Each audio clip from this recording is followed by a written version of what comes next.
کیا ہماری کائنات روشنی کی رفتار یا اسپیڈ آف لائٹ سے زیادہ تیزی سے ایکسپینڈ کر سکتی ہے یا نہیں؟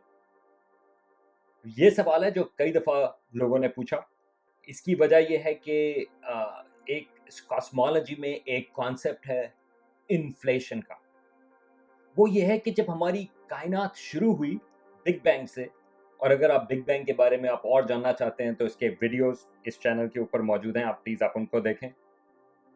لیکن ہماری کائنات کی جب ایکسپینشن شروع ہوئی، یا ابتدا کے بعد جب وہ پھیلنا شروع ہوئی، تو بہت ہی تھوڑے سے فریکشن کے لیے ہماری کائنات اتنی تیزی سے پھیلی کہ وہ روشنی کی رفتار یا اسپیڈ آف لائٹ سے کروڑوں گنا تیزی سے پھیل گئی.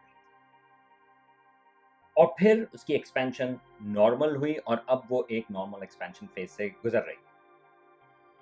تو سوال یہ ہے کہ ایک minute, special theory of relativity تو یہ کہتی ہے کہ کوئی چیز بھی اگر اس کا میس ہے، اگر اس کا مادہ ہے، تو وہ اسپیڈ آف لائٹ کو اپروچ نہیں کر سکتی.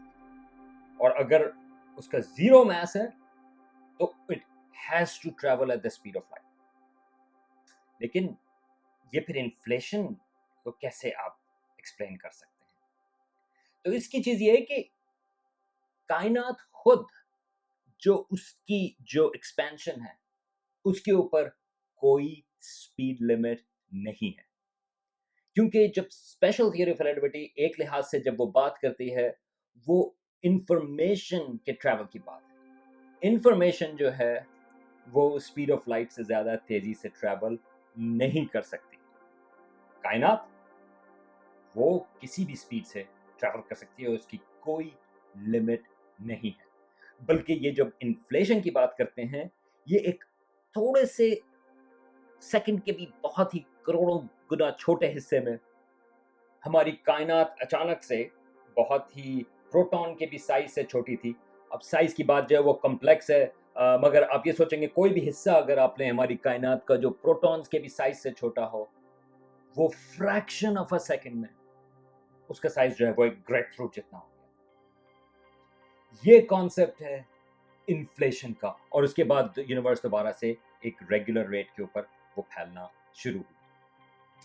یہ کیوں ہوا، اس کی ایکسپلینیشن کیوں ہے، یہ پھر ہم کبھی اور بات کریں گے، کیونکہ اس کا تعلق اس بات سے ہے کہ جو بگ بینگ ماڈل ہے اس کی کچھ پریڈکشنز ہیں جن کو ایکسپلین کرنے کے لیے انفلیشن ضروری ہے.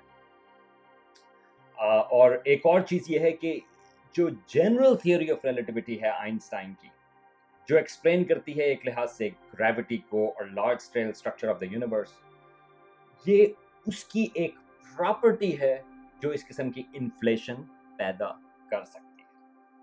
اور آج یعنی کہ ہماری کائنات کے 13.8 ارب سال کے بعد ایک ڈارک انرجی ہے.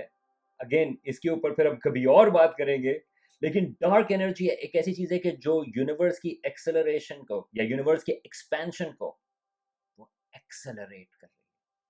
اور یہ فیکٹر کہ ہمارا خیال یہ تھا 1998 تک کہ ہماری جو کائنات ہے وہ سلو ڈاؤن ہو رہی ہوگی اس کے میٹر کی وجہ سے. لیکن ایک سرپرائزنگ ریزلٹ نکلا کہ ہماری یونیورس نہ صرف اس کی ایکسپینشن جو ہے وہ سلو نہیں ہو رہی، بلکہ وہ ایکسلریٹ ہو رہی ہے. اور خیال یہ ہے کہ یہ جو ایکسلریشن ہے یہ اسی وجہ سے ہے، انہی فیکٹرز کی وجہ سے ہے جس کی وجہ سے یونیورس کے شروع میں ایک انفلیشن ہوتی.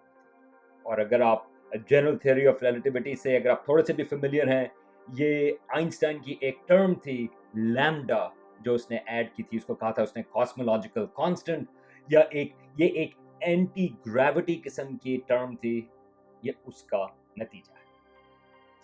تو کیا ہماری کائنات روشنی کی رفتار سے تیزی سے پھیل سکتی ہے؟ بالکل.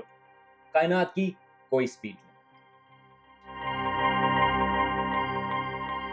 اچھا، ایک اور سوال جو کئی دفعہ آتا ہے وہ یہ ہے کہ اگر ہماری یونیورس ایکسپینڈ کر رہی ہے، پھیل رہی ہے، تو وہ کس چیز میں ایکسپینڈ ہو رہی ہے؟